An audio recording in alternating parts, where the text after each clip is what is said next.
and it took me to the HR room and said I was being fired.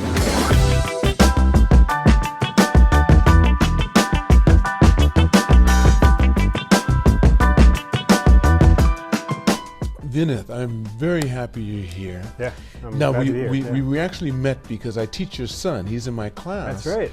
He's in my program. I can't program. It's not gymnastics really. So I can't program because it's just for boys. Yeah. He's 5 now. 5.5. Yeah. 5.5. He's big and stuff. Yeah. And the reason why you came now, this is going to be interesting for everyone because I deal with kids, and the age I start at is 4 up to age 10. Now we used to do it from walking up to age 15, but we've stopped that. And his son was having a few issues at school, and I really appreciate the fact that Venith came to me to ask me about his son. So I talked to him about everything but his son. It was interesting conversations. About an hour. Yeah. And I got him to come to the podcast, so now he's here because he develops games. That's right. That's what I've been doing my whole career, and that's why I'm actually here in Japan. But you've been here for 3 years now, you said? I've actually been here for less than a year. Less than a year? Yeah. And first time living here? First time living here, I studied abroad here 15 years ago. Okay. So at Doshisha University in Kyoto. So I was there for like almost a year studying abroad, and then I fell in love with Japan. I was like, I had to come back here, and 15 years later, I'm here. What school were you coming from? UC Santa Cruz. Oh, so you're from California? Yeah, that's right. Is that where you were born and raised? No, I was born and raised in New York, actually. Okay. Yeah, and then when I was 13, my parents decided let's move to California, and our whole family moved to California, and then I was there for the second half of my life, and now I'm here in Japan. All right, so you were born and raised on the East Coast. Yeah. Right? How many siblings do you have? I have 2, so I have 2 older brothers. One's 10 years older, the other is 6 years older. Yeah. Are you that's a lot of space. It is, yeah. Even 6 years. So it's almost like your parents raised each of you individually. Yeah. Because there's no way in the world you guys don't have anything really in common because you're out of each other's grades. Yeah, well, with that much space. It's interesting. I kind of inherited my brother's hobbies. Like they played games, I played games. My oldest brother was like a kind of an IT kind of guy. Like he is or was? I guess. Okay. He still works in the IT industry. He works for the government, the California, Santa Clara like government, basically. All right. Are you guys all close? Yeah. Oh yeah. Yeah. My parents. Yeah. My mom specifically wanted us to be very, very close, and she always raised us to stay together, to care for each other. It was nice. I mean, I actually feel very close to my brothers. Yeah. Did you feel like you didn't have to worry too much because they take care of everything for you? Maybe to my detriment. Yeah. That's how my youngest son is. I have 4 sons. Yeah. And Lucian said to me once, and you did say this, Lucian.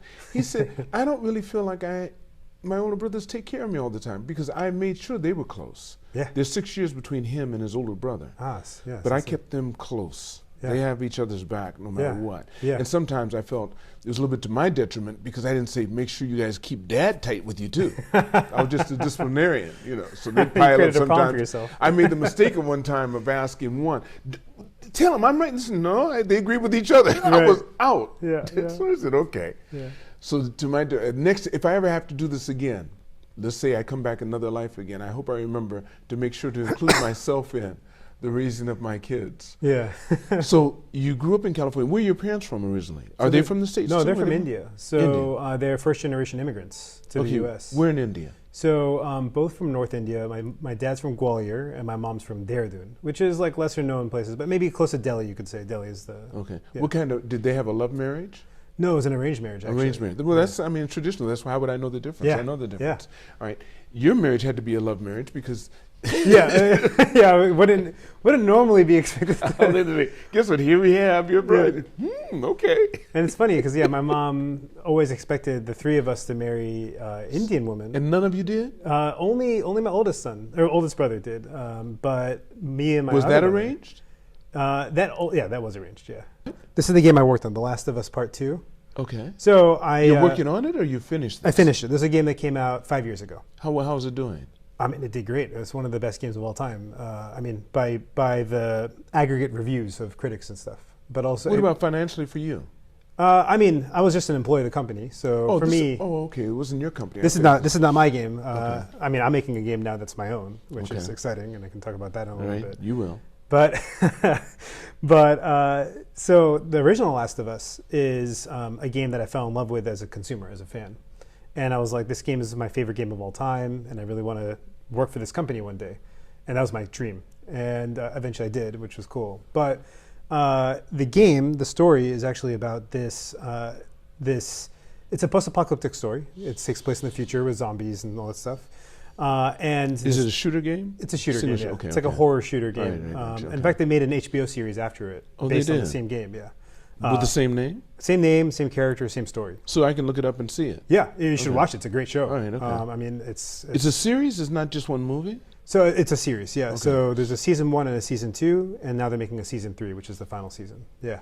Wow, the guy did well. Or the company did well. Yeah. Well, it's also the guy. So Neil Druckmann is his name. He is the creative director who made the series. He also was the showrunner on the show. Okay. So he went from making games to making. Well, he's getting a whole bunch of props on this podcast for that. My goodness. So the story's about this it's post-apocalyptic setting, but it focuses on this character Joel. So he's a dad who, when the post-apocalyptic moment happens, so like this is a flashback.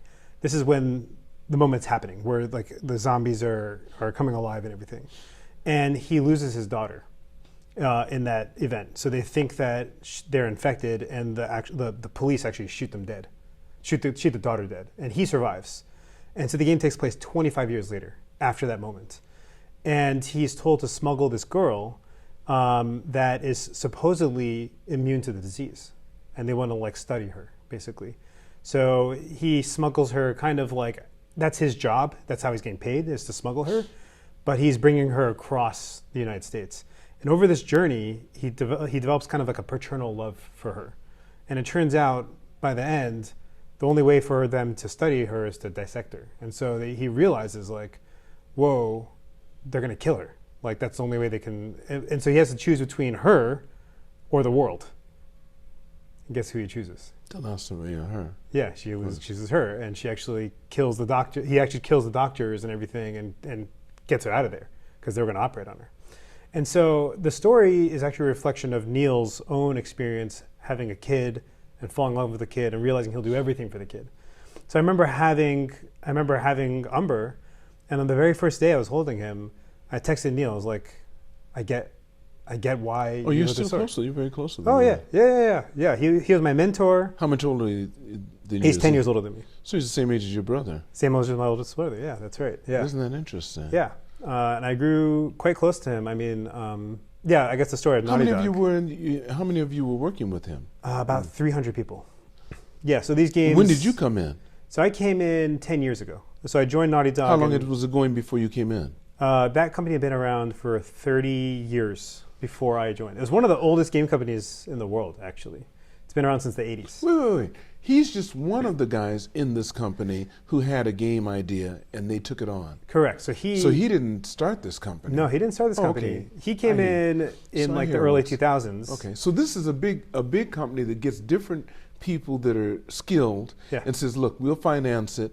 Yeah. We'll give you whatever you need. Yeah. You do yours over here. You can do yours here. Well, so the studio wasn't that big in the sense that they would basically work on like 1 to 2 games at a time. So one game that was in full production, meaning it was getting there to release, and another game that was in its infancy and getting built. So like they would kind of like leapfrog. So, okay, this game comes out while this game is being figured out. And once this game is figured out, at least what's the core of it, they would pull everyone onto the new game to start working on that one. And they would do that kind of cycle. And it was kind of a calculation of what happened in the games industry. Typically, people would work on a game, they would expand the team to ship the game, and then they would lay off a bunch of people because like, okay, well we can't use. They don't need that scale of talent. So this was Naughty Dog's approach, was to have 2 games in development, so that when the first game finished, they had an alibi as to why they should have all these people on the next game. And so it was a nice way to retain keep people in and keep them, because it's brutal. People are going to have to find a way to do that. My whole big thing now is AI. Yeah. And I'm telling people, don't fire people. Yeah. Because we still are the major source. We are the brains, yeah. We are the source there, and I think that it's sad sometimes we're creating technology that's stopping us from using our source. Yes. Phones, I've said a long time ago, we'd be using our telepathic powers if we didn't have phones. Yeah.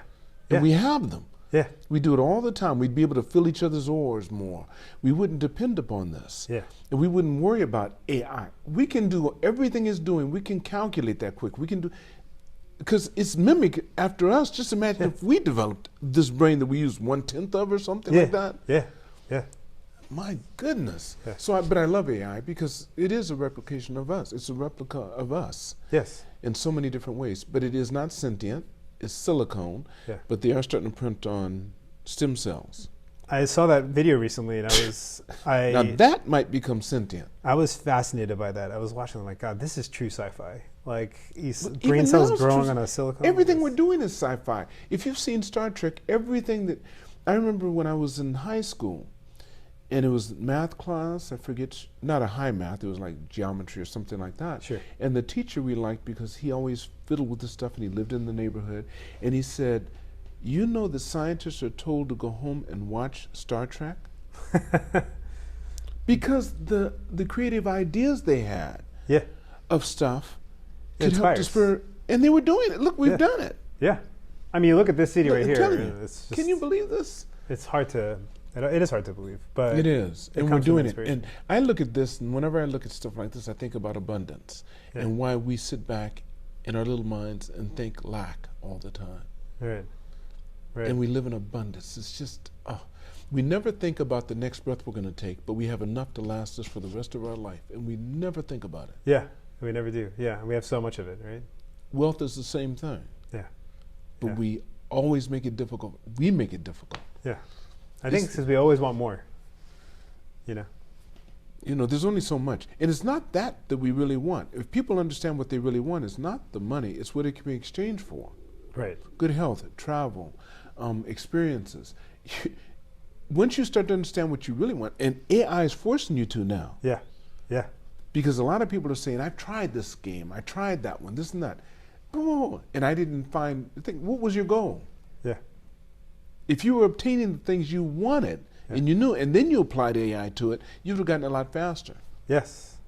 Yeah, I agree with that. Yeah. I mean, AI is a tool kind of like money in a sense.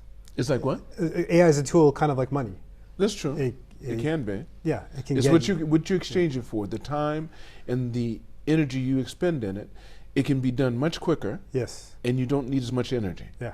Yeah, absolutely. And you can do it very fast, but you have to learn it. Yeah. And it's not that difficult. And matter of fact, it will teach you how to use it. Yeah.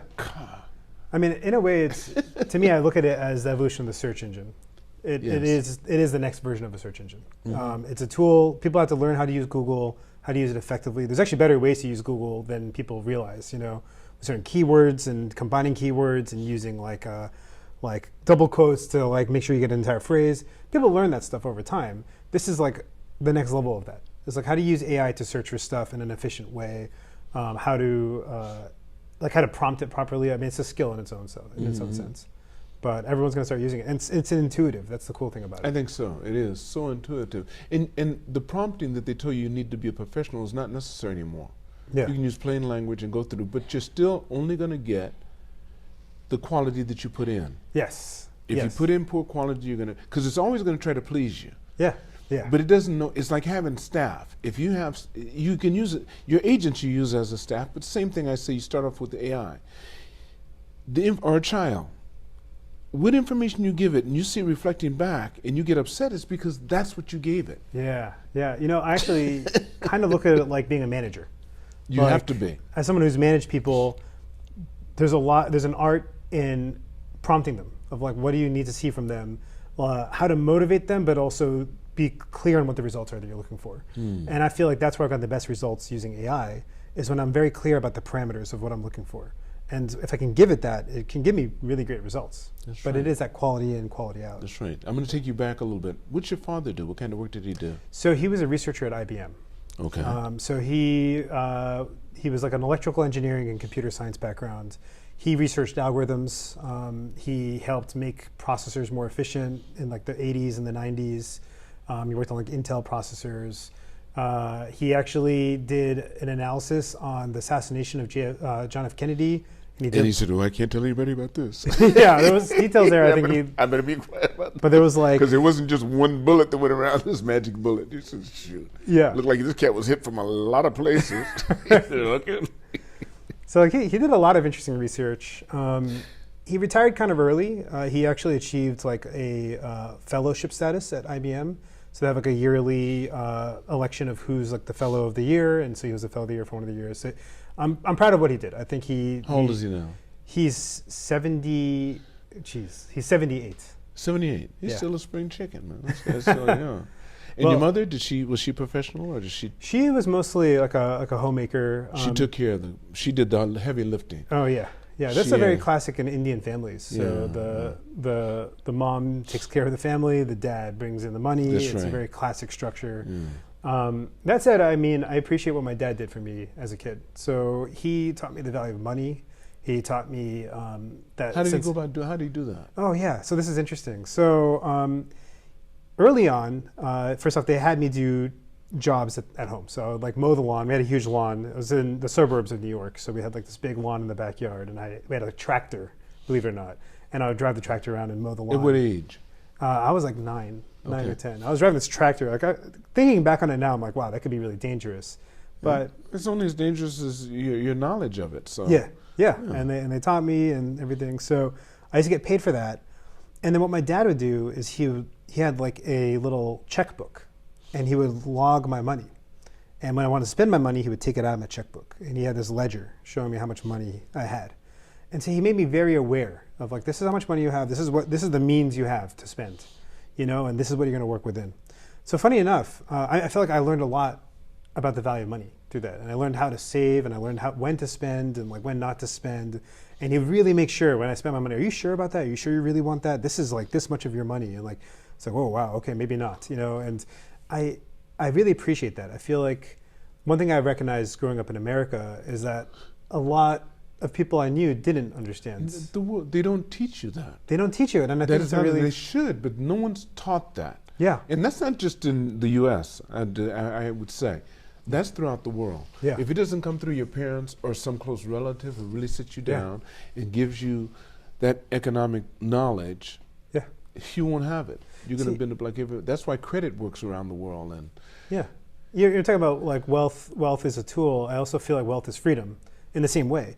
And I feel like it's such an important thing to learn, because if you don't learn it, you can have the greatest aspirations of the world, but if you're struggling to survive the next day, what can you do? And so I really appreciate that, because I saw so many of my friends who didn't understand it and who didn't get taught it by their parents, and they really are struggling to live paycheck to paycheck. And they didn't have to be that way. It's just that they were wasteful, and they didn't have to if they just understood how to manage money. So I've done the same thing for my son. Actually, I was one of the biggest things I learned from my dad, and I want to do the same thing for my son, where we give him like a weekly allowance, and he's got a little purse, and he's got all his money in there. And because what happened is when we first moved to Japan, we told our son, okay, we're going to have to give away all your toys. We can't bring all these toys from the US to Japan, but we'll get you new ones. We got here, and there's so many damn toys in this country. Everywhere, right? There's gacha machines and everything. And it's an amazing place for a kid, but it's a nightmare in a way for a parent who needs to say no all the time. So I was like, okay, here's my solution. Rather than say no all the time, let me give him his money, and he can spend it the way he wants. And he's going to spend it poorly at first. He's going to buy things he doesn't want. He's going to realize he played this thing for 10 minutes and he was done with it, and it was a waste. But I wanted him to learn that, because I wanted him to understand the value of money. And I'm proud to say that he's been doing this for like 6 months now, and he's saving his money. He's like, he's telling me that's going to be a waste of money. And I'm like, that's great. And he's 5.5. I'm like, that's a great foundation. So I have my dad to thank for that. He taught me that, and That's great. I'm passing it down. That's really, really good. It's something, you're right, that all of us should learn and work with, and it's not given out easily. I don't know why. Because it's a consumer economy, Yeah.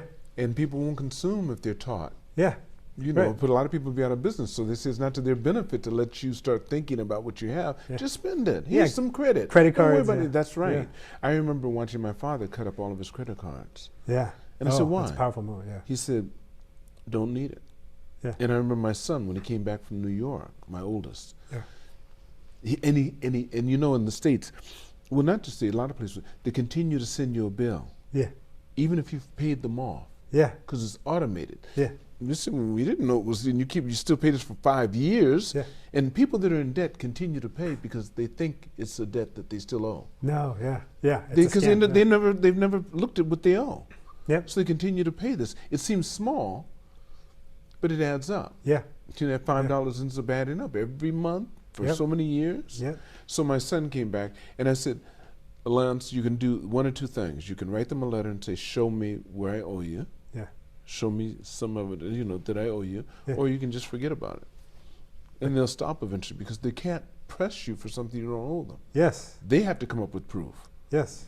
Yeah. But if you want to stop being annoyed, just write them a letter and say, I'm more happy to pay it. Show me where the evidence of what I've done, because I believe I've paid up to this amount. What's your father doing now? He's been retired for 25 years. Doing what? So he does stock trading. Okay, he likes doing that? So what happened was, he was working at IBM and he was making a good living there, but in his evenings he would come home and he would study the stock market.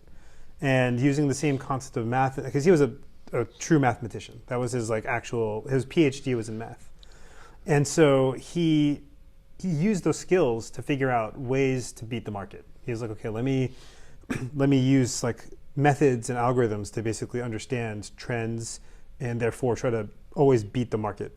And he was doing so well at that he's like, I can retire because I make more money doing this than he did ever working. Yeah. And so he dedicated the next 20 years of his life to just doing that. I remember he'd be up till 3 a.m. every night, just planning out what he was going to do for the next trading session.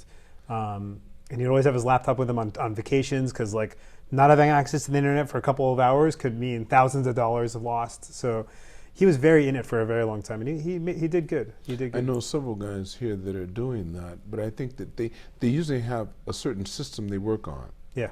Like when to short it, when not to, and da-da-da-da. Exactly, yeah. And it's true that AI, something that's interesting about AI is that it's purely based on history in a sense, right? Of course, because it's guessing. Yeah. Yeah, it's it's all trained on what exists, and that's it. You could say this. You could say, okay, this information, it gives you that, it gives you the next book and stuff, but you can't say, write me a book that no one's ever written.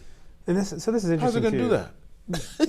So in the games industry, I go back and play old games a lot from the 90s and 80s, and actually it's part of my fascination with Japan. So Japan had a booming game industry in the 80s and 90s. So where games were kind of invented in the West, Japan took them to a different level in the 80s and 90s. And some of the best games of all time are still from the 90s. There are people talk about Chrono Trigger and Final Fantasy and Super Metroid and these games that came out in the era of the 90s, and they were so inspired. And part of it, I think, was because the creators at that time were drawing inspiration from external sources. They were looking at, the classic, most famous story is Shigeru Miyamoto. He's the creator of Mario. And he was also the creator of Zelda, which is another big series in games. He took inspiration from Zelda from exploring caves in Kyoto. So as a kid, he used to explore caves in Kyoto as just a thing he would do as a kid, just explore caves. And he found it such a compelling experience, he wanted to embody that in a game that people could play and get that feeling of exploring caves. You weren't literally exploring caves. I mean, sometimes you were in Zelda, but other times you're exploring dungeons and castles and stuff. But that feeling of exploring a cave and mapping your way through it was what he wanted to get. So there's all this inspiration that came from fresh sources that weren't existing in games yet. Mm-hmm. And as the game industry developed and the budgets increased and the risk profile increased, because you had games that are $100 million now and had to sell more than $100 million to get you, make it break even, the game industry became more risk adverse. And you got a more data-driven approach where people would, there'd be a lot of marketing data of okay, these kind of games sell really well, so we should make a game like this. And I feel like you lost a lot of the inspiration and creativity because it was data-driven. And my feeling on data, so I went to a different level once you had those Facebook games in the early 2010s, Mafia Wars and Farmville and stuff. When those games took off, that's actually my first job, was at Zynga. I worked on Mafia Wars 2. And at that time, I was very aware of the culture there. The culture there was very data-driven. So they would do a lot of telemetry and analytics of how people played their games. And they had this idea of golden mechanics, where they would have something work really well in one game, and they're okay, because it works really well in this game, let's put this mechanic that's in Farmville into Mafia Wars. And it's well, it doesn't really fit, but you can't explain it to them from a design perspective because they're looking at the data, and the data is telling them this, so they're operating off the data, and they'll put it out there. They'll do A/B testing. So half the players will get this, half the players will get this. Oh, this one performed better, so let's keep on doing this. And they would optimize through data. And my issue with data-driven design is that one, you lose the spirit. Like you're no longer making a game that's about exploring caves. You're making a game that's just kind of statistics. It's statistics, right? You're trying to yeah. And so my feeling is when you operate in that method, what you're going to find is local minimas and maximas. You're going to find the optimization on your plane that you're on. Yeah. You're never going to be able to find that other plane of existence Right. that could be up here. That could be a whole different experience. Because when you're optimizing here, you're just this trend line is basically going up and down, but it's not letting you jump. Right. And so I find that as a really big problem. And I actually think AI is in a similar way, where if you really just drive from AI, you're driving from history, right? You're going to optimize history. Right. But where you're going to find that breakthrough, that still has to come from here, you know, and it still has to come from here, and you have to get to that place. And AI might be able to help you refine the thing that you've come up with yourself. But I don't think you're going to find new ground Within there, yeah. Exactly. So I think, The thing I think, Venith, is that AI is a great amplifier. Yes. So if you're sharp, it makes you seem to be even sharper. You're like a genius. And if you're not, it exposes it real quick. Yes. Yeah. I 100% believe it will expose it in a heartbeat. Yeah. I look at it like a counselor. Yes. I'm like, okay, tell me, is this crazy? What do you think about this? And it'll give me like it's like your advisor. Yeah. It's like someone who can You're ground talking about Claude. I mean, you're talking about chat right now. ChatGPT. Yeah. Okay, because that's the best. Most people talk with that one the most. Yeah. Yeah. That's one I've used the most. Right. It's funny. My wife is like an AI-ophile. Like Okay. she uses everything. She uses. So do I. She uses Claude. But all of them are different. It depends on what you're using them for. And she plays them off each other. You have to. You take it. I'll say everything you said there, and I put it over here. What do you think about this? Yeah. And we'll go, very well done. And I'm finding how they're starting to collaborate. It seems like they know. Yes. And I can say, I want you to write me a prompt for Claude. And it will say, sure. Yeah. Or write me and they'll do it. It's so but funny. But Claude talked about, my Claude will talk negative about OpenAI though. Yeah. And he made a commercial too. Yeah. But I said, look at this. Before they made the commercial, it was already talking about OpenAI. Yeah. Like, nah, it's not as strong as coding as we are. Yeah. And such. But it didn't say the same thing about Gemini. It's so funny too, because these essentially they're all competitors, right? Like pretty direct competitors, like Gemini. You know what they're like? There's a book that I might give to you sometime. It's called Competitive Communism. Yeah. And it's about Japan. Yeah.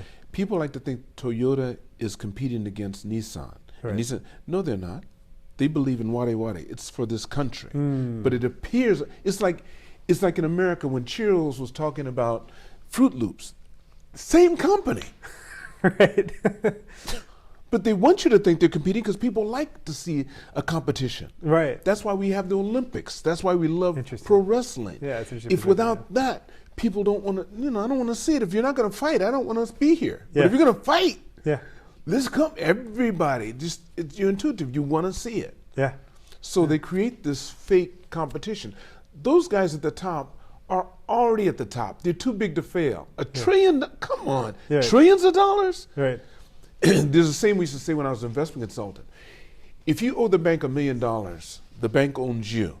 Yes. If you owe the bank $100 million, you own the bank. Yeah. It's going to do all it can to make sure you continue doing whatever it is you do. Yeah. They'll give you as much as you need. Yeah. Yeah. You owe them $100 million. So you want to owe whoever it is out there, you want to make sure you owe them a lot. Yeah. And that's what these guys have done with AI. They're too big to fail. They're going to make sure they find their lane. They got all the investors. They're going to make sure they find their lane. They want their money back. Yeah. That's something they're going to get. They're not going to let them drop. Yeah. No. So I know they're all in the game. All 7, they're in the game. Yeah. A trillion? It's crazy. It's crazy. Yeah. And I kind of, the thing I've been trying to figure out, because we have been getting investors for our company, and so I've gotten to Who's been getting investors? You? Yeah. Yeah. How do you go about doing this? Oh, it was. We're almost there. So we're about to secure an investment with also a publisher. I can't say their name. Okay. But a huge publisher. Okay. That is going to fund our whole project. Now, how many people are working on your project? So we have about 10 people right now, and we're going to scale up to 30 people by the end of this year. Yeah, it's exciting. Man, you make me happy. I love. It's exciting. Well, that's good. And the truth is, what I'm building, it's something I've been trying to build for a very long time. Yeah, I was at Naughty Dog for 10 years. I guess maybe I can go into this story a little bit. So I joined Naughty Dog 10 years ago, that was my dream company. It was the company that made The Last of Us. Right. And I was a huge fan of the game. At that time I was working in like mobile and free-to-play games. And I was like, okay, but I'm a core gamer at heart. I love games. And when I was making free-to-play and mobile games at that time, I felt like I wasn't making games. And I mentioned Mafia Wars in Farmville. I was at that company, actually. That was my first job. Because they were working too much on the algorithm. Yeah, there was no spirit in it. There was no spirit. No feeling. And the games were not really games. Right. It's actually just a way to make a little money. Yeah. I actually graduated from college with a computer science game design degree. I was one of the first classes to graduate with that degree. So it was a brand new concept at that time. In 2010, the idea of studying for game design was kind of a new concept. But UC Santa Cruz had offered it for the first time in that 4-year cycle. And I graduated with that degree, and I had made my own game with a group of college kids as part of the senior project. So that was your goal, is to make a game with a team. And I was actually the lead of that team. Funny enough, this idea for the game, let me go all the way back here. When I was studying abroad in Japan, right before I left Japan, my whole family came and visited me in Japan. And my brother and I. Including your dad too? Yeah, my dad, everyone. Everyone, okay. Yeah.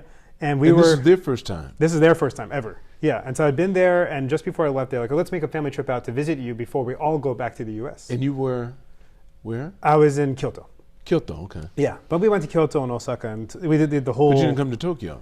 I did come to Tokyo, actually. Oh, you guys came to Tokyo? Yeah, we did like a whole thing. We got the GR passes and everything. But we were in an onsen, and I knew that my senior year was coming up next year, and I knew that what we had to do was make a game. So I was spitballing on ideas, and sitting in the onsen with my brother, I came up with the idea for the game that I was going to make in the senior year. And lo and behold, that's the game we ended up making senior. I led that project, and we released the game on the iPhone, actually. This is in 2010. Games on the iPhone was kind of a new thing at that time. We released the game on the iPhone. It was an online game even. We could play it over the internet on your cell connection. And I remember just after college, I moved to New York to live with my brother in New York and make games with him, because he wanted to make games with me, and he's like, we made a game together also on the side, and we had a lot of fun doing that. And I remember for the first time I ever playing it online, I played it online across the country with my buddies who were on the rest of the team in California. And I was on a subway playing this game online on my phone. I was like, whoa, we've made this? That was amazing. And so it was cool because we made a game that was like a real game. And then Zynga recruited me. Zynga, and I flew back out to San Francisco, and I joined the company. My best friend from childhood was working there too. And we actually were on the same project together, Mafia Wars. I was like, this is a dream come true. It's like we'd always talked about as kids. We talked about like one day we'll want to make games together. I was like when I was like 10 years old. And we would talk about that idea. And to be there in that moment, actually working on a game together at the same company was a dream come true. But then, the games we were making weren't really games. In fact, Zynga talked about how the target demographic was middle-aged housewives. And the reason why, it was because middle-aged housewives, their form of entertainment was like casinos. They would go to like casinos. And these slots. And these games actually mimicked the form and function of slot machines. They weren't making big money though. They were making big money. I mean, they weren't. Still are. They still are. And because they kind of prey on that demographic. Yeah. That, the thinking was the average person in the demographic would go to the casinos and spend a few $100s on a weekend. And to them, it's disposable pleasure. Mm. And they looked at games the same way. They didn't understand that you can get a really amazing game for $60, but they weren't playing those games. They were playing these games where they spend hundreds of dollars like they would like a gambling experience. And so understanding that what I was doing was extorting money from middle-aged housewives was not my jam. Didn't make you feel, yeah. But I still tried my best. Eventually I got fired from that company because I was complaining about the game to the president of the company at a holiday party. I was like, the game is not shaping up really well. And so instead of protecting my confidentiality in that moment, he told the boss of the game I was working on that I had had the feedback. And so that put a bunch of stress on the team. And then the boss eventually put me on like a performance plan. And one day I remember this guy was telling me, he's like, I don't think you're a game designer. And I was like, oh, that's pretty harsh feedback. And that's not what you would ever want a manager to tell you. You don't want the manager to tell you you can't be this. You want the manager to tell you like, this is what you need to do to improve. Mm-hmm. And I wasn't getting that feedback. Eventually one day they're like, hey, can I, let's go for a walk. And they took me to the HR room and said I was being fired. And I had to bring a box back in front of all the people on my team, including my best friend. Injury, man. Yeah, and this is in front of my best friend too. And he saw me packing up my stuff. And you had no clue. I had no clue. Because they do this to kind of prevent you from And everybody else too. Everybody else too. Yeah. to make sure it doesn't become a ripple effect. Yeah, and stay in line, right? And so unless you want to be embarrassed like this too. So I got fired from my first job in the industry, Right. but I feel like that hardened me for the rest of my career. And How old were you when that happened? 30? I was 22. It was the beginning of my career. But that's not bad. That's good. It's good that you got it early. That's how I felt. Because it's too hard. You didn't have anything. So what? So I'm on my own. You got back and said, okay, all right. I developed like a thick skin out of it, and I. What'd your dad say? My dad was like, yeah, it's too bad, but he believed in me. He's like, okay, I'm sure you can find something. What'd your brothers have to say?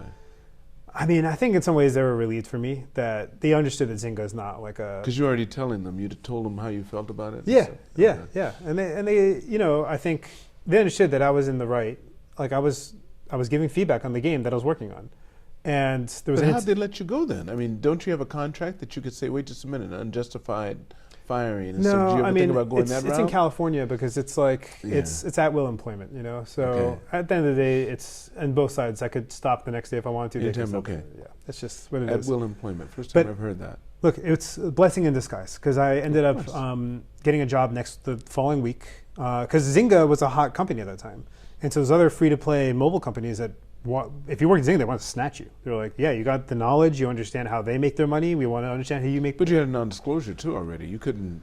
I couldn't share the details, you can't but share the details, there's things in my head, when I'm making a game. Wait, we'll go this round, yeah. Exactly. So, so I continued to work in free-to-play mobile in the San Francisco Bay Area, but I told myself these are not games I want to make. I want to make like the games like that I grew up with, and like those Japanese games and stuff. And so I remember at one point I was working at a company and someone we had hired got an interview with Naughty Dog. They had gotten like a phone screen with Naughty Dog and they didn't pass that point, but they got a phone screen. And the company I was working at like hired them just on the basis that they got a phone screen with Naughty Dog.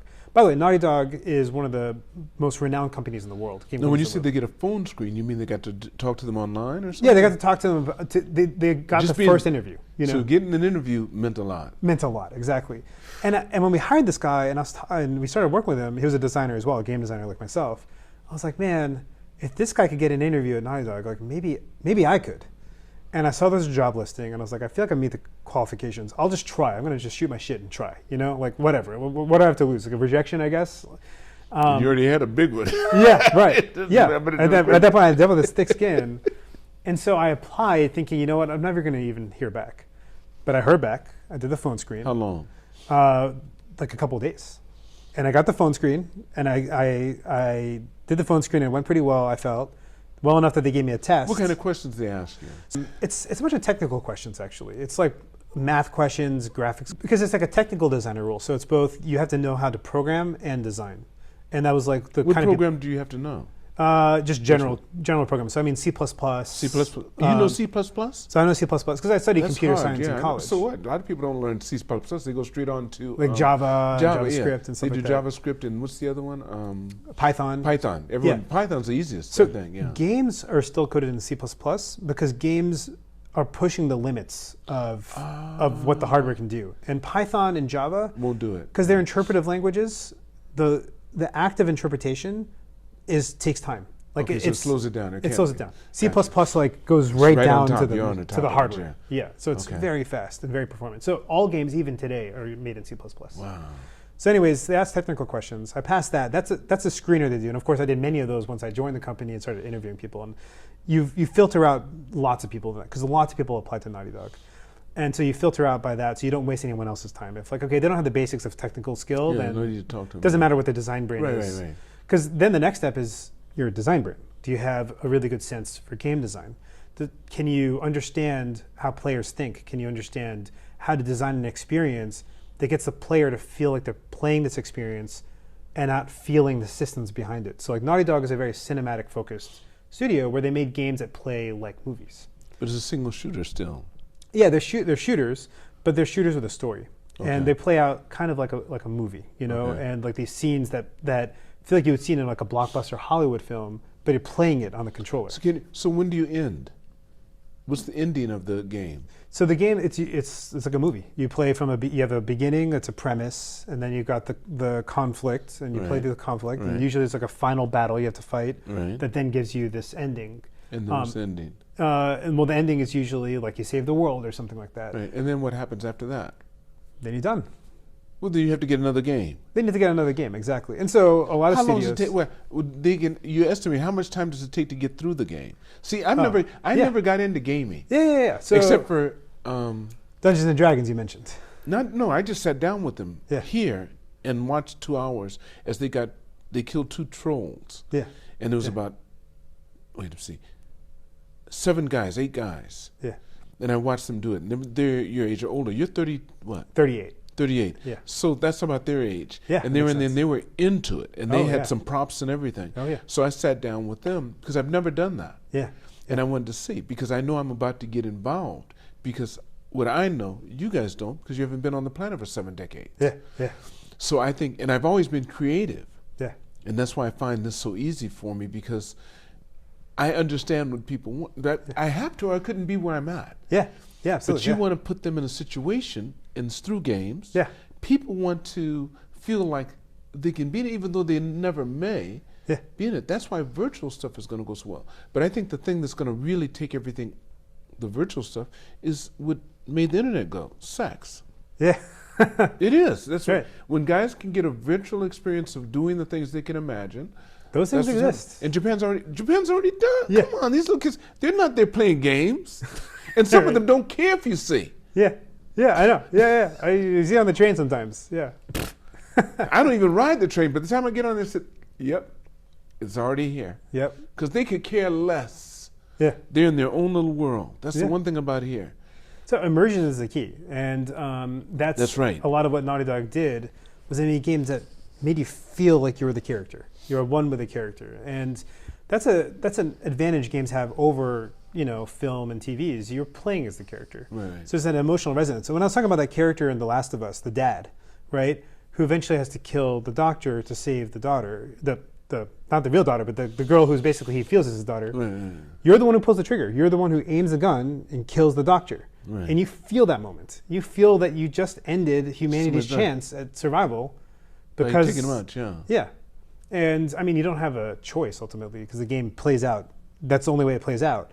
But the fact that you are doing it yourself, there's a weight there that would be different than if you're watching it. If you're watching a character do it versus, and everything you've done to this moment, you go on this whole journey, bringing her to this destination, only to realize that the whole point at the end is you're gonna nullify it all by killing the doctor. So I think that's the power of games, and I think Naughty Dog took it to a different level of storytelling, the storytelling with the interactivity together. And so I was so entranced by that I wanted to be part of that. And so yeah, when I first joined, I got through the interview process, and they give you, if they're going to give you a job offer, they give it to you on the spot. So at the end of the interview process, they fly you down, they do a whole interview process. Fly you down from where? So I was in the Bay Area, and they fly you down to LA. So okay. It's in Santa Monica, it's the studio. And if you get the job, you sit down with the president of the company, and he tells you right away, all right, we're offering you a job, this is how much we're going to give you. Do you want to take it or leave it, And of course, if you say, I need to think about it, they'll let you think about it. But really, they want to make a decision. By the time you hit the door, you better have thought about it. Exactly. So I remember I said, yes, I'm taking it. And I called my wife, and I said, we're moving out to LA. And how long have you been married? We weren't even married at that time. Okay. Yeah, we were just dating. All right. But she was like, okay, let's do it. And we moved down to LA. Was she doing games too? Yeah, so she's a concept artist. Okay. So she does illustration. We met at the company I was at before Naughty Dog. Oh. That's how we met. We met at the game company. She was an artist. I was a designer. And we kind of just hit it off. And That's not the company that you walked away, that they fired you. No. It was a company in between that and Naughty Dog that I was working at, where I met her. You weren't married. You weren't married when you didn't even know her when you were fired. No, too young. That was before. Yeah. And so I met her at that next company I was at. The company that I said they hired someone because they got an interview at Naughty Dog. Right. And so yeah, we moved down to LA, and I remember being at Naughty Dog the first month, and I was like, man, if I even just last year a month, I'll be proud, because everyone I was surrounded by was just world class people. When I say world class, how do you know? How do you know they were world class? I mean, just immediately. Their names preceded them, or just the way they? Name preceded them a bit. You were working with people that you heard of. They were like celebrities practically in the game industry. Neil Druckmann, the person who was the creator of The Last of Us, I already knew who he was before I joined the company. And then to be in the vicinity of him, I was like, whoa, this is crazy. And But how many? There's so many Indians because Indians have really just taken over the field. Yeah, in but so many ways. Indians are killing it. but there's not that many Indians in the game industry. There are more now, but when I started, Was it just all white guys? mostly white guys. White yeah. guys, yeah. Yeah, This actually. is ours. Because- this is ours. Well, part of it was, games are a bit taboo in Indian culture. Video games are seen as a waste of time. You should be studying instead of playing video games. And that was a whole fight I was having with my parents. A lot of people are missed the boat for doing stuff like that. Yeah. But education too. Yeah. Getting your degree and stuff when you should have actually been starting a business. Yeah. If your dad knew, he could say to his son, take that game. But the white kids, I should say non-melanated, anyway, let's say, Right, yeah. some kids, a lot of kids were making big money just playing games. Oh, absolutely. In the 70s, man. Yeah, I know. They were winning competitions and stuff. But it was just for them. Yeah. It's not like you got a ticket. Can I have a ticket? Now we're sold out. Well, and it's funny because my parents say in retrospect they're so happy that I ended up playing all the games I did because it got me in the space. Look where you're at, yes. Yeah, whatever. And they know this is the time for it and everything else. Yeah. And you're still smart. You can speak. You're able to articulate yourself. Yeah. And I'm now a CEO of a game and you got a little boy that goes, I'm here. So I remember feeling that way. I was like, man, 1 month, I'll be happy. This is just on my resume. It'll open so many doors for me. Because I was so intimidated. It was like the imposter syndrome. Do I really deserve to be here? But a month went by, 3 months went by. Now again, you were 20. I was 24 when I joined the company. 24, wow. Yeah. And I was working on Uncharted 4, which was also one of my favorite franchises the studio had made. And I was working as a designer on it. And I got to work on some really iconic parts of the game. And we shipped that game in 2015, so a year later. And then we worked on the next game and the next game. And I was there for 10 years in the end. And I went from being a designer to being a game director over those 10 years. So, and that was I could never have imagined that I would ever get to that point. But I've got Neil Druckmann to thank. Him and I got close. He saw the potential in me, and he kept on raising up my responsibility in the studio till eventually I was just one rung right below him. He was the president of the company. He started as an intern himself many years ago, and he became the president of the company, and I was right below him. I was a game director at the studio, and it was an amazing ride. And part of that experience was getting to direct my own game. So I got to direct my own game. I was working on The Last of Us multiplayer, so like a standalone Last of Us multiplayer game. And I've worked on that game for nearly 7 years. So I'd worked on it from 2017 to 2016 roughly to 2023. Unfortunately, the game got canceled. So what happened was during COVID, the game industry saw a huge growth because everyone was at home. So in 2020, money was flooding into the game industry because people are playing a lot more games all of a sudden because they're at home. What else do they have to do? They had an excuse. They were told you can't do anything else. Not just that, online games specifically saw a huge boost because people wanted to play with their friends. They couldn't see their friends, so they had to play online with their friends. So online games got a huge boon. So Sony, along with all the other, Sony is the owner of Naughty Dog. So Naughty Dog is a first-party company of Sony. Mm-hmm. So Sony decided to put a lot of money into online gaming, like everyone else was. And so that's part of why The Last of Us multiplayer got funding, and we got off the ground, and we made a lot of progress. And the game was doing really, really well internally. We developed it almost to 80% completion. It was very, very close to done. But then all the forces that pushed the game industry in 2020 were the reasons it started declining in 2022, 2023. So as people returned to the office, suddenly people didn't have as much time to play games. That spending reduced. The economy also went down. And so all that money that flooded into the game industry was not going to be able to sustain because money was getting pulled out. They had to also kind of collapse the spending they'd spent. Like they overspent basically. Mm-hmm. They were overzealous. Mm-hmm. Mm-hmm. And so one of the casualties of that was this game I was directing.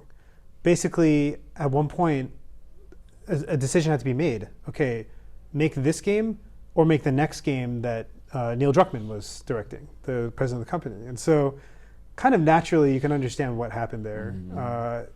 They had to pick the game that was kind of the sole bread and butter of the studio, rather than this experimental game that I was working on that I believe was going to be really big, but unfortunately couldn't see the light of day. And that was a devastating moment for me because I spent 7 years working on that game, and it was soul crushing. I remember honestly finding out that I was the director of the game, and to find out that I was getting canceled 24 hours before it was announced to the public. That's how I found out about the game getting canceled.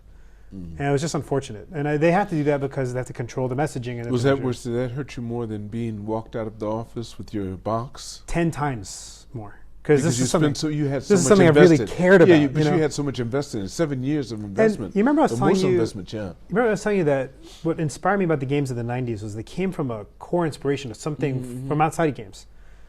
I had a core inspiration for this game that drove what happened in the game. So in 2012, I was visiting my friend in Austin, Texas. And I was out late at night with one of my other friends who was also visiting with me. And we're coming back late at night. And I was on the phone at 3 a.m. with my girlfriend at the time. And I had like a camera hanging from my neck. I was like the ultimate tourist. 2 guys show up behind us with shotguns. And I turn around, and these guys are pointing shotguns at our faces. This is serious. Real. In New York. In Austin, Texas. In Austin, Texas, okay. But another thing happened to me in New York, and I'll tell you that. All right. And they're like, empty your pockets. Of you, okay. Yeah. And my buddy starts running. I'm like, he starts running. I look behind me, and these guys are pointing shotguns at me, like, empty your pockets. He ran, and you just stood there and said, okay. Because I was an idiot. I was on my phone. I had no clue what was going on. Like, empty your pockets. And I couldn't quite understand what they're saying because they had this southern accent. Right. So I started running, actually, because I don't know what they want. I thought they were going to shoot me. So I started running. And as I'm running, they tripped me with their shotgun like a hockey stick. Oh, they did? Yeah. As like they were running behind me, they tripped me with like a shotgun with a hockey stick. And you fell on your face. And I fell on my face. And they're like, empty your fucking pockets. You know? And I was like, okay. And I dropped my camera. I dropped my phone. I dropped everything. And they're like, get the fuck out of here. And I was like, okay. And I ran, and I found my friend, and we flagged out a car, and we called the cops, and they couldn't do anything about it because those guys had already gone. Your friend, was he Indian too? No, he was my college buddy. He was a white guy from who we worked on the game together in college. He was one of my. And he just left you. I mean, fight or flight, right? That was the kind of moment, and but it was a true moment of like you felt like you were gonna die. You know? Of course, yeah. And so that was like a frightening moment where it felt. And the thing that was sad about it was these guys were holding up a shotgun point for what at the end of the day? They got my wallet that had like $30 in it. Yeah. You know what ended up happening? They used my credit card once at McDonald's, then they tried to use it at Walmart and they got rejected, and then they ditched it. And the phone was shattered because I dropped it on the floor. When, you know, a homeless guy called my brother on my phone, and we got my phone back the next day. They tossed it in a dumpster. You know, and so what did they really get out of that whole engagement? Maybe like a McDonald's meal. Like really, that's what they got out of that engagement. And yet they did it because they were desperate, I presume. I had a similar situation happen in New York City. So in New York City, I was, again, 3 a.m, I was out drinking. Maybe I should stop going out at 3, like, being out at 3 a.m. But I was out by myself. And I had the iPhone, the new iPhone at that time, it was iPhone 4. And this kid comes up next to me. He's like, oh, is that the new iPhone? Can I look at it? And I was like, sure. You know, I didn't know quite how to respond. So I let him look at it. This is in Texas too? This is in New York City. Right. In Brooklyn. Okay. And then he gives it back to me. He was like, cool. And he gives it back to me. Okay, cool. And so then I go down into the subway because I'm like looking for the direction. I go down the subway. And then him and like 8 other kids show up. They're kids. How old are kids? What do you mean kids? They were like probably somewhere between 12 to like 16. But bigger than you? No, not bigger than me, but a bigger group than me. Okay. You know? And so I'm standing, I like went through the turnstile, and I'm standing on the subway platform, and I'm thinking to myself, and I see these kids show up, and they hop the turnstile. They don't use the turnstile. And I'm thinking to myself, if I get on the train at 3 a.m, there's no one on those trains. What's going to happen? They're going to get on the train with me. They're probably going to beat the shit out of me, you know? Take my phone. And so I was just thinking to myself, I can't get on this train, and I gotta leave, you know? And so I leave, and I walk up the stairs, and I start running. And I hear them running after me. And I'm running down the streets, and they're running down the streets. I hear them just like laughing. They're like, they know I'm afraid of them. And I duck into a stoop, and I'm like, knock on the door, and this couple shows the door. It's like they're scared. Like, what does this person want? I'm like, hey, can I call the cops? Like, these 2 people are chasing me. and they let me call the cops, and and I can hear the kids, and they're like running around looking for me on the streets, and the cops show up, and I describe the situation to them, and they actually find the kids. But then they're like, sorry, there's nothing we can do. There's no evidence. Yeah, they didn't do anything to you. They didn't actually do anything. You should let them beat you up, yeah. Yeah, right. Maybe I should have. And so they're like, I'm like, okay, well, can you give me a ride home at least? And they're like, sorry, where you live is outside of our jurisdiction, so we can take you to the subway, and you can go by yourself. You go back and try that again. What the hell, man? But those two experiences were moments where I really felt truly like threatened for my life. Yeah. And so that was the core thesis of what I was building, the game I was building, was... you wanted people to get that feeling. I wanted people to get that feeling, because you know what happened. So it takes place in the Last of Us universe, the game I was making. It was a multiplayer game set in the same universe as The Last of Us. Right. Last of Us is a post-apocalyptic world where people potentially hunt each other for food, for a little bit of supplies. And it's kind of like what those guys did to me, where they robbed me for basically a McDonald's meal. And so that sense of desperation that comes out of that, and what you're willing to do when you're desperate, and the dehumanizing element of it, where you're going to almost hunt someone like an animal for the scraps, And when they chase you, they're out for blood. They will chase you to the end of the world to get that food. And I remember watching Planet Earth at that time and seeing a parallel, like, wow, it's kind of like Planet Earth. Yeah. And so when we started playing this game, and the goal of the game was to scavenge supplies. And one of the best sources of supplies is to kill the other player, right? And I remember this experience. I was playing a really early version of the game, and someone was shooting at me, and I hid behind a table, and they're looking for me. And they didn't see me. And they left the room, and I reloaded my gun. And they hear me reloading my gun. And they come back into the room. And then I'm like, shit. And I jump out the window, and they're chasing me, and I'm running through the corridors and stuff like that. And I duck in some grass, because it's an overgrown world, because it's 25 years in the future. And I'm like in the grass hiding, and they're looking for me. And they're like walking right next to the grass, and they can't see me. And it's this moment I felt of ducking in that stoop, and feeling like they're running around, they're looking for me. And it felt so authentically like that moment. I was having nightmares after those experiences. I would have nightmares. It was like PTSD. Well, now you understand you're in PTSD, you can understand that. So that's something And there was a moment and it felt almost like my heart was like beating in my chest, and I felt that exact same adrenaline in that fight or flight moment that I felt in real life in the game. I was like, wow, this is powerful. And right now you're working on your own game. You want to talk about that a little bit? Yeah, so what basically happened was that game was so personally meaningful to me, because it was an expression, almost like art. It was an expression of something about me, of like, I had this experience and I want to share that experience with people, and I never want anyone to be held up at gunpoint in real life. But to experience it in the game, we can understand what happens when people are desperate and the lengths they'll go to. I felt there was something really powerful there. And funny, playing that game internally as I was developing it, we played it a lot, of course. It actually was therapy for me. I stopped having those nightmares. It helped me normalize that feeling. That's what you need to do. But that's what AI can do for you too. Because you can talk with it if you give it your information. But again, it's only as good as the information you're willing to give it. Yes. And then it interprets it because it's based upon all the information that's just been given. And some of them are narrow in their realm depending on what they've been fed. Yeah. What you feel in LLM. That's into your game area. That's something I might end up doing sometime, because I'm thinking I can give some of the stuff in life to help people learn how to think and do what I do. Yeah. But I'm doing that through right now, I'm vibe coding a lot of different apps through Lovable. Yeah. And setting that up. But I think as a game, it'd be even better. Yeah, it depends on what it is you're trying to express. But for this, it's because you're meant to experience almost a simulation of an experience. Games are very powerful for that, because you're interacting with it, it's responding to you. So, and the best thing is, because it's an online multiplayer game, you are actually role-playing with other real people. So it's very authentic. When someone's chasing you, it's not an AI chasing you, it's another person, human. Trying to get you. Yeah, trying to get you. And you're basically recreating the moment that I had. Okay. Almost acting, like you're actors. Right. But again, it was such a personally meaningful project to me that it killed me that people couldn't play it. Despite reaching basically the top of the game industry, being a game director at one of the best game companies in the world, I thought to myself, the only better thing I can do is to make my own company. And so I decided I'm going to make my own studio. I'm going to make it here in Japan. Because that was my other life goal, was to be here in Japan. I always knew I wanted to be back in Japan, and I want to be here and live here. I saw a way to make both ends meet. And so the game that I'm making, it's informed by Japanese anime. So the style of the game is done in a 90s style anime. So it's still gritty and mature, but it's stylized. And when you make games, you're making with a whole group of people and everyone's got a say in the process.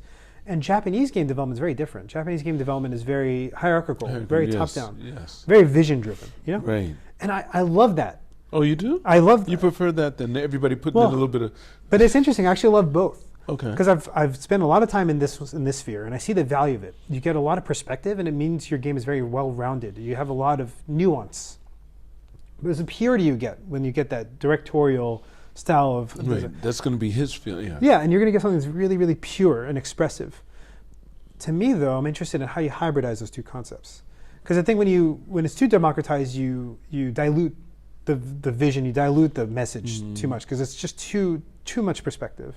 But when it's too pure, you lose... You leave a lot of people out. Yeah. Wholeness, exactly. So I'm actually really interested in that mix of mixing the cultures. And that's why I'm here. Because I'm here to bring those together. Because I've got, it's funny, when I grew up, I didn't realize, but I had a Japanese spirit. When I grew up as a kid, I have a lot of, I could never understand why I was so gravitated towards Japan from a very young age. It's because I actually realized there's a lot of mannerisms and kind of cultures about Japan that resonate with me. And so I really understand what I like about it. But I also grew up in the US, where I understand what the value is of open thinking and and like group thinking and a lot of and everyone's included. This inclusiveness America tries to project. And there's a lot of value to that too. And so what I'm trying to do with the studio is bridge those together. And so I'm here in Japan. My creative director partner Joe is in the US, and we have talent here in Japan. We have talent in the US, and they're all working together, and it's beautiful. It's really cool to see those perspectives come together and to create this like kind of hybrid of the two. And so that's the style of our game is in Japanese anime style, but with a Western treatment of story and gameplay. So we're kind of working hand in hand that way, where he's coming up the world and I'm making sure it feels like that in the game, And so him and I have this amazing working dynamic where we're kind of two sides of a mind, and we balance each other, we challenge each other. And to me, the creative process is best when you got the creative tension. Because and that's exactly that idea of the Western style. You debate, you challenge each other, you fight a little bit, and that's what gets you the stronger results because it's tested, and it's like it's not an isolated idea. It's something that's been vetted through that interrogation almost. And we have that, and we respect each other for it. And I think that I love that. I wouldn't do it without him because of that. Because I think whatever I would come up with would be too sharp. I see what you're saying. Yeah. Right. And you want something that feels more nuanced. So I think that's been a really great creative process. I'm happier than I've ever been. I was depressed. I was soul crushed when the game got canceled. How long ago was that?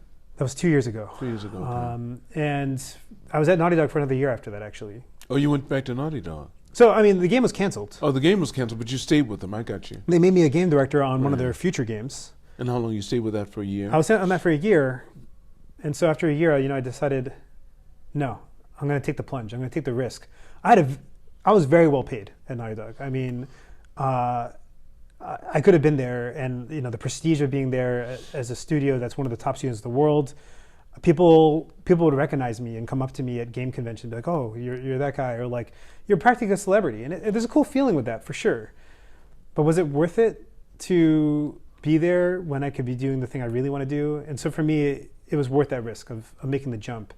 Well, I want to make sure I have you back on when the game comes out. Yeah, absolutely. You have to be on here, and then we'll have to get online somehow.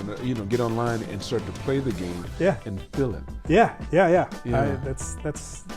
That's what I'm making it for. I'm making it for that moment where people get to play it and enjoy it, and hopefully feel that moment that I felt in real life without the danger of that moment I had in real life. But feel that resonance. So. That's a good note. That's a good note for us to end on. Yeah. Fantastic, Vinith. Vinith, I want to thank you for taking the time to come here. Of course. Thanks for having me. Pleasure. Fantastic. This is great. Thanks so much, Lance. I want to thank all of you for watching or listening to this podcast. And never forget, it's all unknown, so continue to reach for the stars. Because you're too blessed to be stressed.